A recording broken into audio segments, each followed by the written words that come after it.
wanted to do was I just wanted to feed my habit, and that's what I did. And so I ignored everything else. So when I finally found out that I was HIV positive, I said, "Well, I'm going to end my life."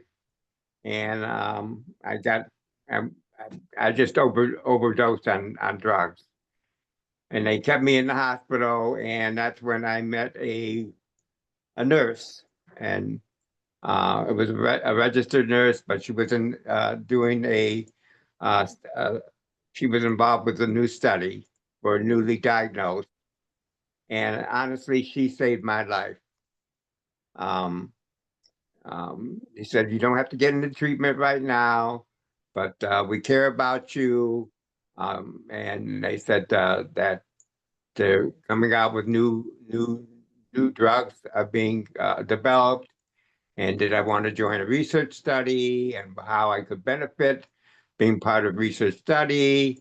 And so gradually, after about 9 months of trying to get me in the study, I finally gave in, and that's how um, I, I am who the person I am today because of research studies and people that cared about um, those with a variety of issues, and I had them all: addiction, mental health, denial, uh, going through uh, understanding my true identity of myself because I didn't know about being gay, bisexual. I just knew about just being Jeff. And I still live my life today. Just call me by my name. I'm just part of the process of, of living and thriving while living. And so I hope that helps that people to understand about stigma. It's out here. Um, we have advocates that are working to change language, people-friendly language. Stigma attached to anything is not friendly, and we should be all working together for the common good for humanity. Dr. Gripshover, same question. How do you think stigma affected your practice? How did it affect my practice? Um, they my love for the underdog, as I had mentioned earlier, may have been part of what drew me into this field, so to try to help people that feel some marginalized in some different ways. But so in that regard, it might have drawn me to this. But I at the same time I tell people now, I think that the way that HIV can kill people in 2025 is from stigma. I think we have great medicine, and people who are linked and are in care will live and thrive. But I think one of the biggest barriers to engaging people in care is stigma. Some people either they don't want to come, they're trying to just forget the whole thing. We still have people who want to sneak in the back door. We try to help people, but as best they meet people where they are. But I think stigma is, and then the depression and the feelings that come with it can drive people out of care. And honestly, I think that's the way that HIV kills people anymore, because we have really great treatment otherwise. So it's short and sweet, but that's how I think.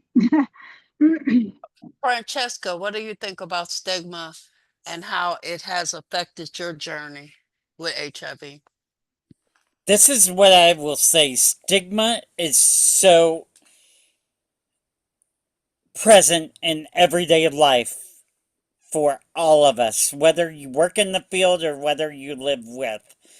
I'm sure Dr. Gripshover has received death threats, as have my practitioners who care for me as a trans woman. My practitioner has had death threats because she provides hormonal care to trans women and trans men. And the stigma is still alive and well. Think about it. We still have our marketing campaign promote stigma. This is a gay man's disease. it does not show heterosexual couples when you walk in. The marketing campaign shows the same gender loving men hugging, embracing, kissing, or very rarely is it showing a trans person in a loving situation is a or heterosexual couples. It is still very, very much stigmatized because of it. Um, I will say as a trans woman, not it's because I'm perceived as a gay man wearing a dress still instead of a man who transitioned to a woman and is now a transsexual. But and to the women in the room, I will say this: I will never know what it's like to have a cramp, to have a period. I've had similar situations, I'm told, but I don't take it for granted. So when I say I'm a woman of trans experience, that's what I mean. I don't take any of saying the word woman lightly. But there is stigma from from the cisgender women thinking I'm coming to invade their territory or assault them in the bathroom. And all I want to do, I will tell you personally, I'll just be very, very transparent. Whenever I go somewhere publicly, I'm probably wearing depends because I don't want to go to a bathroom because I fear a woman or man assaulting me before I walk in or out of a bathroom. So I will tell you that stigma is very much alive and well. Our laws promote it. I'm also a part of the Ohio Health Modernization Movement, where in which we are working to decriminalize the laws about HIV because we have 6 laws on the books in Ohio. But when you test positive, the way someone is told they are positive is usually by someone who is negative, and that is a disservice because if you're not providing someone to tell someone that they're positive by someone who is positive and then having a connection because a positive person can be ensuring and stay there and be like, okay, you were just told that you're HIV positive. What did you hear? Because when you tell someone, hey, you just tested HIV positive, you're thinking all those things from 1981, 1984 that your grandparents heard because your grandparents and your great grandparents are now my age and they're carrying on what they knew from the 1980s if they've not updated in their education. Especially if you're living in a rural area. Think about it. Rural area, we don't talk about it. We don't talk about it every day and we don't push for the marketing to be changed. We dating apps, if you say that you're HIV positive or you're trans on the apps, you're thrown off of the apps because it's a communicable disease and they don't want you spreading it. I've gotten notices from places like that, but it's very scary. And I will say this as someone who advocates, I used to give out my phone number and my address freely. I can't do that anymore. I just say if you want to find me, here is my email, and I usually give them an AOL email that I've kept from way back when that I may or may not read, but I have to protect myself even greater being someone who is in the spotlight, who's known to be living with HIV.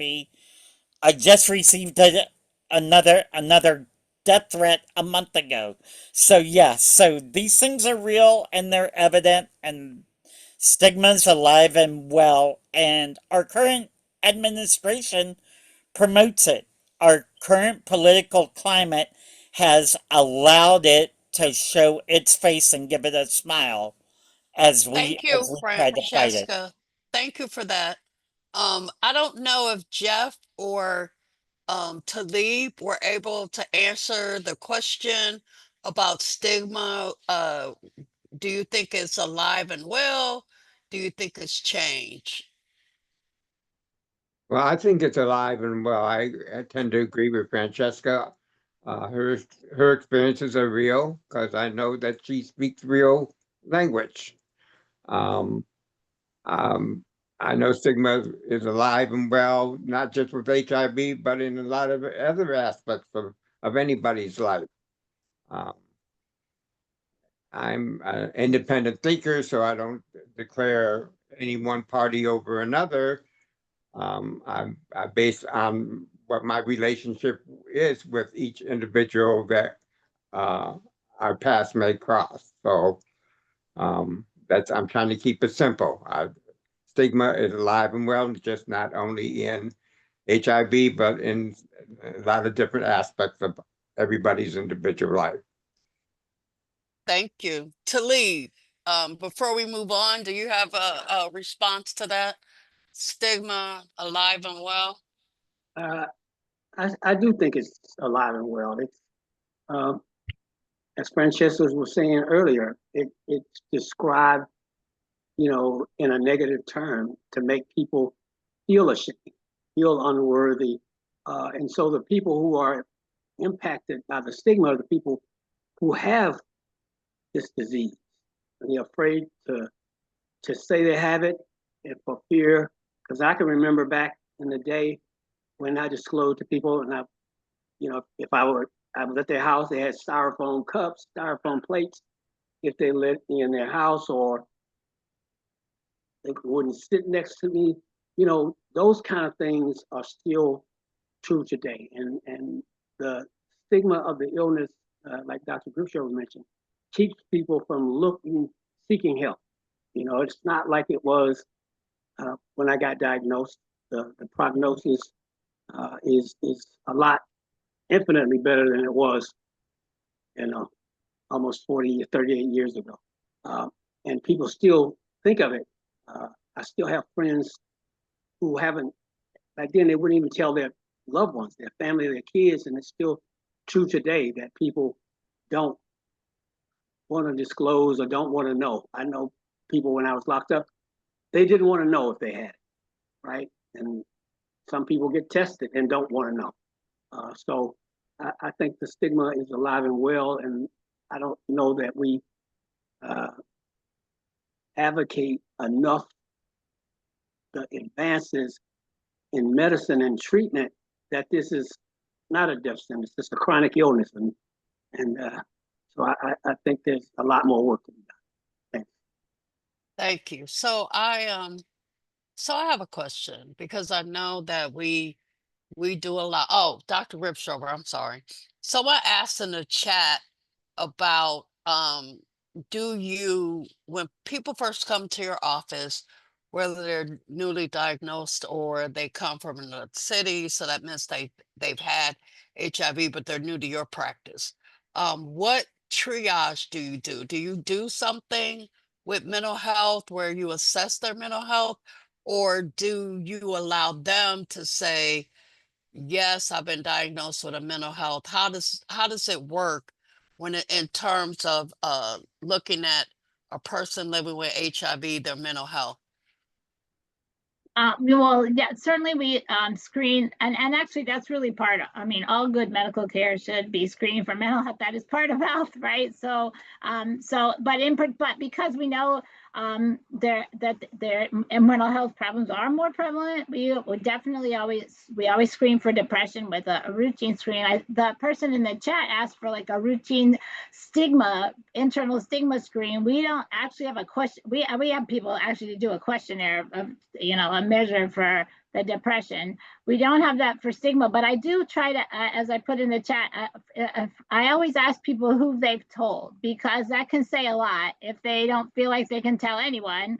And then you want to probe more about, and if they've told lots of people and they have good support, that they're in a better place, at least in terms of having support and around. So that is usually how I often will lead into that, trying to dive further into how they're feeling about yeah, about having the HIV, I guess. Yeah, they're new. So, but it might be a good idea to do it at an internal, I mean, actually a standard screen. I don't know, but we have to, and yeah, we have a lot of resources where we, to try to help people and to engage people in care. So we have support groups, we have a yoga group, we have different things, you know, we have peer mentors, we have a great patient advisory committee. Till he's smiling, he's doing all of those. But we have we do try to do our best to help build community, right? So to address it, which I think is a bigger issue as people are aging with HIV. So a lot of their friends might have died when they were younger, you know, it's important that to build community. So to try to help address it but we don't have a standard questionnaire, like it sounded sort of like the person was asking, but Thank you. yeah. So, I guess I have a question for anybody, including you, Dr. Gripshover. What do you think the difference is between people who accept their diagnosis and people who are unable to accept the fact that they're living with HIV? Do you think that it affects their care for people living with? How has that journey been for you? In terms of acceptance or non-acceptance, how long did it take you? And we'll start with Jeff with that question. Well, I, I, Is I it don't know. loaded? Is that a loaded question? Yeah, it is loaded, Naima. Well, you know I, that's me. yeah, I know. I'm not going to pull the trigger either. So I because I don't work in in an entity that might uh, do the work of HIV. So I really can't speak on does anyone really accept their diagnosis when they find out that they're diabetic? I don't know. I'm not diabetic, but I have a partner that's diabetic that has a very challenging, to eat the right kinds of food because they are diabetic. So dealing with HIV, I don't know anyone Yeah, that but diabetics don't have stigma though. So yeah, keep that well, in they mind. do. They have the self stigma. Okay, Okay. stigma of self is alive and well. I think any anyone that accepts the I have a back that's very bad, and I have a very hard time getting doctors to believe that I have a back that really has an issue until they see the X-rays and say, oh, this guy's got an S back, and it's deteriorating at this part of the S and that part of the S. Well, they need surgery. I'm dealing with an insurance company that's denied the surgery. So, there's a medical stigma going on with that. So we have stigma all over the place and in all aspects of our lives, self and sometimes by other entities. So I just don't know about what we can do to end stigma. Is um, people being more honest and letting down their other people need to let down their protective barriers that they want to assume. Well, my daughter will never get pregnant, and my daughter ends up being pregnant. So I just don't know how we change uh, humanity in how they perceive other entities of humanity. I just don't know where we are on that. So Francesca. Oh, I don't sorry, know if I'm that sorry. helps. I don't know if that helps the conversation along, but that's I just think my it perspective. does. Oh, and that's what we're looking for. Francesca, you're up. Okay, so it's my turn. Um, for me, I thought I knew about HIV and what I needed to know because I was raising funds and everything, but then I really learned about it viewing it from the outside, but then when HIV comes home and takes up residence within you, And one of the greatest things I ever heard someone tell me, and it was the greatest lesson I pass along to everybody else. You just have to say, okay, I can't give it an eviction notice. I have to realize, am I gonna let it be loud or keep it quiet and still? If I keep it silent, I'll be on my meds. I'll take my meds, and then when I learned what the laws were and everything, I learned, oh my gosh, HIV is home. And I thought I knew HIV. I thought I knew the ramifications of living with it. But then whenever it takes up residence within you, oh my goodness, there is a whole lot more to learn. And yes, so I will just say there was a whole lot more of a learning process.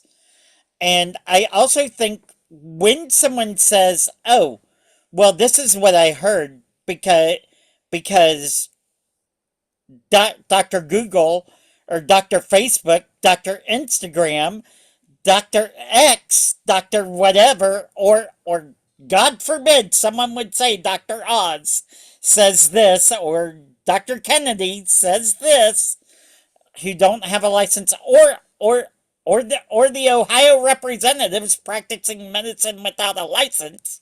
I'll just go there and say it because they are practicing medicine without a license. Um, yeah, they provide stigma, and it's up to us when we hear it. We have to stop it and say, "Hey, where'd you get your facts from? What are your facts?"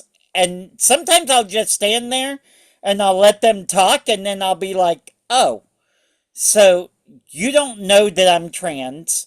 You're talking about trans people. You've never been around trans people." I'm like, and you encounter trans people every single day, and you encounter someone who lives with HIV every single day. And I will say, back in 1985, whenever I was doing my work in drag, they said then by the year 2010, everyone would know someone or will be affected, or will come into contact with someone who was living with HIV, whether they told them or not.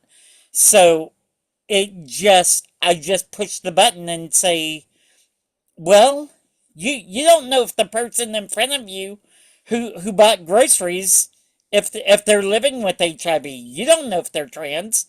You don't know. You don't know that person's story. I'm like, you don't know who is in front of you or who's coming behind you, but I do. I just heard something recently, and we have something in humanity. We have to. We come in and we are sent to leave it better than we found this place, and it's our job, if we're going to leave it better, is to challenge what someone knows, and what their understanding is, and to break it down in the KISS method. Keep it simply stupid, and challenge their way of thinking, and make them think as though they're a 3 or 5 year old, because the greatest way to to to challenge stigma is just say, what watch the kids, watch the children run up to every to to themselves, and they don't see black, they don't see red, they don't see white, they don't see brown. They just see, hey, that's my friend, that's my so and so, and they're ready with a loving embrace. And that's how we as adults need to be, and come back to being children, and ready to love. Well, you have given us a mouthful, Francesca. I'd like to move on to Talib or Dr. Gripchover, um, to answer the question as well, if you choose to. You could also pass if you want. What was the question again? I knew you was gonna say that. I was too. So thank you, Oh Talise. my God. Thanks a lot. So mm, honestly, I can't remember the original question, but uh, mm, mm. Do you think that oh, stigma, does it help or hinder a person, or have I already asked that question? I don't know. For me, stigma weighed heavily on me early on in the diagnosis, just because uh, of my homophobia and what people thought about me. And over the years, um, I've come to the realization that I have this illness, and it's actually nobody's business. Right? I know I have it. All the people in my life that are important to me that I know that I have this illness. When I meet somebody new, um, if a friendship develops, whatever kind it is, then I might disclose. I remember, I don't know, 20 years ago, I was at a dance and a song came on, right? And there was this lady across the room that I kind of liked, and I wanted to ask her for a dance, right? But I was trying to think, how could I tell her, right? And the music kept playing, and I'm thinking, how do I tell her? And and I sat there and I was trying to, in my head, trying to figure out how do I tell her. And then the song ended, and I didn't dance with the young lady. Mm, And then it occurred to me, all it was a dance. Right? I wasn't getting ready to sleep with her. I wasn't getting ready to go to bed with her. So I don't do that. I understand what the law is, and as bad as I think the law is, it's having been incarcerated, I don't want to go back. And so those people that are important to me, I don't get into discussions or debates with somebody who is in denial about anything because it's not that important to me. They're not that important to me. If they want to have a discussion, if we're having an honest conversation, even if they don't accept the truth, I know it, and I'm okay with that. If they feel like that until they die, they can take it to their grave. I'm not mad at them. I'm not trying to convince anybody that I'm worthy of this space that I have on this earth. I'm just not. But those people who are open minded, and because I used to be closed minded, I didn't have any gay friends, right? Because I was homophobic. My life is full now. I have, you name it, friends, because I got to a point in my life that I met people who were genuine and that didn't have an ulterior motive, that just wanted to share friendship. Whatever we had in common was what life brought to me. So, and it could be anybody. It could be somebody, I have a certain belief system, and somebody could believe something different. But we have some common issues that we can join and we can share in, and that's how I live today. And having these people in my life allowed me to see the worth of people who were different from me, whether it was religious, whether it was ethnic or sexual preference, doesn't define who a person is inside as a human being. So that's all I got. so Dr. Ripshover, I want to ask you a little differently because I know, because I work in the field and I also live with HIV, but most people don't know that. They know that I work in the field. And so, but when you go to dinner parties or when you start going to family gatherings, what kind of stigma, if any, do you face saying that you treat people living with HIV? Um, well, maybe I'm lucky to have been to be surrounded by people that are open-minded. I haven't really I feel like I've educated people, about it, but I've been lucky enough most of my friends and family are open to education and being open-minded about it.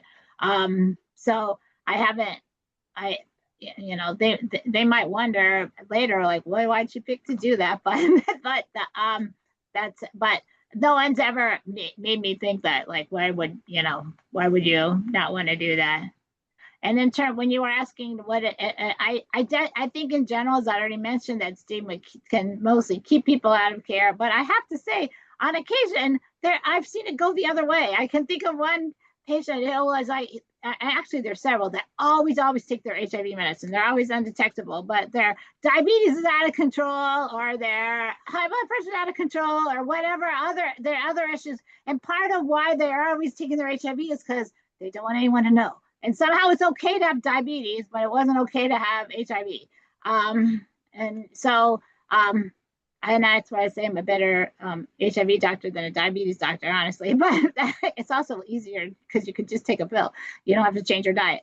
but it can work both ways. But certainly in general, I think it is much more, much more of a barrier to people being in care and actually to living a full life. And I'll just echo that with Talib. I think probably what Stormy and I've met, my life is so much richer having met so many people from worlds I might never have known if I hadn't done this. So I'm eternally grateful for that as well. Thank you for that. So I do want to ask other people questions, but I think that we have not dived into people getting older. In a way we have, but I know that now people are living longer, so they have to go into working with people who are uh, dealing with people in geriatrics or people that are actually older. So do you think anybody, I only want a couple of people to answer so that we could give people an opportunity to ask questions. So I will pick Talib and I will pick Jeff to answer the question of um, what experience have you had of dealing with someone who deals with people on a regular basis who are growing older, but not necessarily people living with HIV? I just, going older, all sorts of things start to happen. And I think for me, and a lot of my friends are my age in their 70s and are close to it, is getting medical care. I mean, for the things that bother them. It's like, I wouldn't have known I had hepatitis C if I didn't have HIV, right? I wouldn't have. And I have high blood pressure. I take medicine for that, cholesterol medicine. And when at least in our culture, people don't go to their doctor. They don't have family practitioners, and HIV it's been more of a blessing than a curse for me, is because I was forced to seek medical care. And I think as a person who gets older, we given habits, we eat bad, and because we don't have any illness or anything. And it's not until that illness becomes debilitating that I have to actually be forced to see a doctor that happens for most of the people that I know. Smoke cigarettes and all kinds of crazy things. But having this illness pushed me in a direction that I otherwise would not have made it. And I probably wouldn't have lived as long as I have to this point and feel as well as I do because of the medical care that I've gotten that I wouldn't have otherwise gotten had I not had it. Okay, Jeff, if you could be brief, because we have a short time left, and I do want to ask people if they have questions. Sure. So since your question dealt with older adults, we happen to live in a county that has a very high percentage of older adults. And trying to get a medical appointment in a reasonable amount of time has become a great deal of challenge. And so they say it's better to stay in care than to be out of care. But I think what regions need to work on is building a better medical system with we have challenges with funding, not just for HIV, but we have challenges in funding for almost every component of someone's health. So we have a great bit of humanity challenges to deal with now and in the future. Thank you for that. So I will now give an opportunity for people that would like to share, or if they have a question for one of the presenters, to now ask that question. But I would ask that you raise your hand so that I can try to keep order, because I'm doing this by myself. So anyone that at this time that has a question, please raise your hand and we will acknowledge you.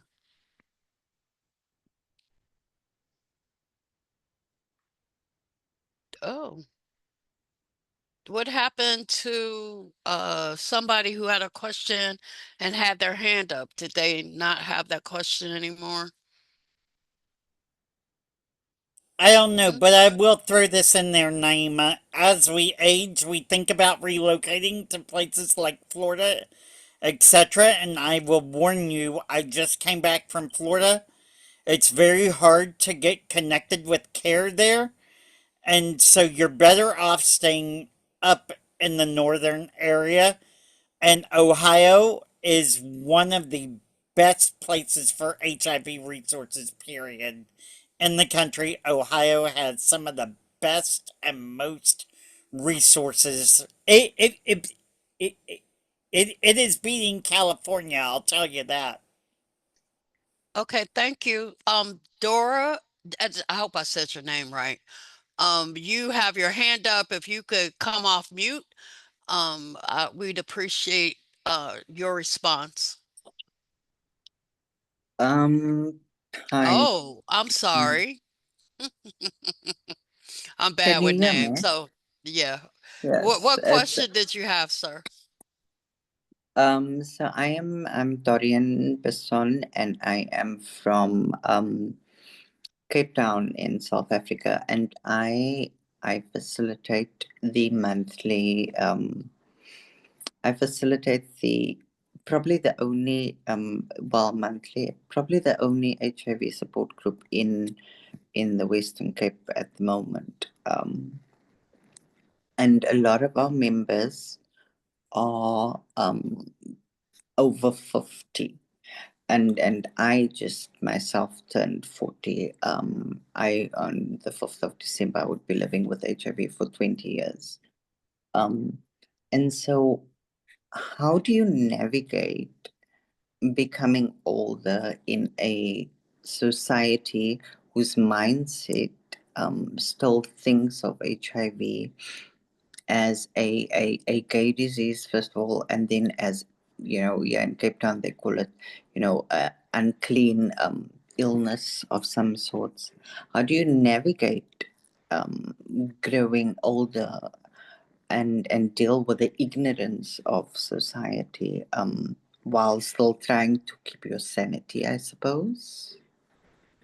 Would you like the doctor to answer that question, or anyone can answer it? Well, really anyone. Okay, how about we let Jeff answer that question? Well, it starts with oneself, and it's oneself willing to reach out to another individual, one person at a time. I agree. I agree. Talib, did you have a response to the question of the attendee? Dorian, thanks for the work that you're doing. For me, it's when I came to that realization that it didn't matter what other people thought about me. And so I could live my life. And those people who are important to me, who come to know me, it doesn't matter that I have AIDS, right? When they know me as a person, right? And it's somebody I just happen to meet on the street and have a conversation with them. I don't tell the bus driver or the taxi driver I have AIDS, right? Or the waitress or waiter at a restaurant, because it's none of their business. It's not necessary. Uh, and then they don't get to know me. But when people get to know me, then those things I feel comfortable divulging because they know me as a person, not as a disease or not as a gay man or a straight man or whatever, a transgender. Once the person gets to know the human person, then that all the other stuff becomes secondary. It's not the primary. Thank you for that, Talib. So I am so excited that we have had such a rich conversation. I think that this conversation is only the beginning, because I believe that we live in silos. And so we're going to have to take the silo of people who get, everyone who gets older, and then work with people who have patients who are HIV positive. We're going to have to marry the two, because in a certain amount of time, there's going to be more people that are over the age of 50 living with HIV than not. And then we haven't even talked about dandelions, people who were born with HIV. So unfortunately, we have come to the end of our time. I thank everyone who attended. I also thank the panelists, Dr. Gripshover, Jeff, Francesca, um, and Talib, for your thoughtful acknowledgement of how you navigate this world of HIV. I'm hoping that we will continue to have this conversation, and I am excited that we were honored through We Think for a Change to be able to do this webinar again, because this is our fourth webinar during the Stigma Conference that is held by Howard University. So thank you, everyone. Thank you for attending. I hope you got something out of it. I am hoping that we can continue in our own states having this conversation. Again, we're going to thank the Stigma Conference for allowing us to present what it seems like a yearly tea event. So thank you all again. Thank you, thank you, thank you. I hope everyone has a good rest of their day. I hope this session was good for you. And I am thanking people who attended, but I'm also um, grateful that this was such a wonderful session. So thank you all, and have a good day. Thank you, Naima. Bye, Thank you. everybody. Thank you, everybody. Hey, you guys stay you. on for a Bye. minute. Anybody who's, yeah, for a minute. Okay. Can you, Dr. Gripshower? Yeah, just for a sec. Yeah. Okay, so everybody who is was part of the thing, stay on. If we could ask everyone else to exit, I'd appreciate it. Oh, we still have people on. So how did people, was it okay for you? Did you have any questions? Francesca, did she leave? Amy. Oh, she got off. Dang it. Maybe we'll have if anybody wants to, we can have a debriefing session. Because there were some things that I had to do to keep it moving. And so I just wanted to ask the question of, you know, but anyway, you all have a good one. I really appreciate you being involved, and I'll probably see all of you at World AIDS Day, on December 1st. Okay. You All all right. did a magnificent job. It was so powerful. I think that they're going to really be talking about the information that they received today. You all know what you all did for people today. Just grateful. Thank you so much. Thank you. Problem. You Michelle. guys, bye. Yeah. Bye. I'll Bye-bye, call Bye. you everybody. later. See you later. Take Bye. care now. You too. Bye. Bye-bye. I can't never hang up.